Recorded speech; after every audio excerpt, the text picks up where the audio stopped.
Today's Notes from the Soul comes from the introduction of my book, Finding My Hero Within.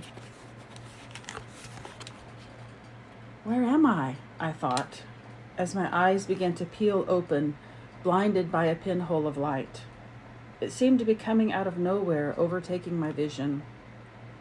The pinhole of light slowly began to take the shape of my living room furniture, causing me great confusion.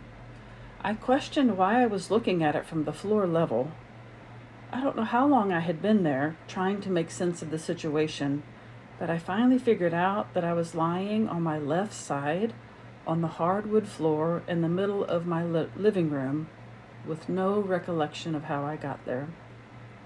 I'm Amy Thurman, and I lived 10 years with a broken neck.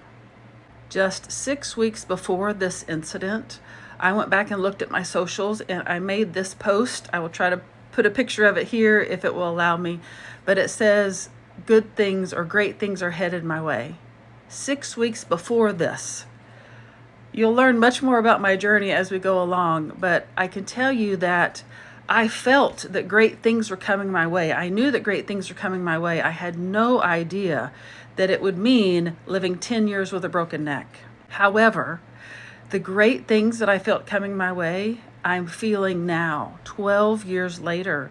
But you know what? I had to go through all that I went through that you're going to find out throughout my book to get to the great things that I felt coming in. Had I known at the time what I would have to endure and what I would have to go through to get to these great things that are coming, I would never have chosen it. I would never have agreed to go through all the things that I went through, and I would never wish it on anyone. But it has become the greatest gift in my life. And now I'm looking back and seeing the messages that my soul had for me throughout that journey and sharing them with you. And I'm so glad you're here. If any of this resonates with you, I hope that you will sit with it, allow it to become the message that you're meant to receive, and join me for the rest of the series. I'll see you next time.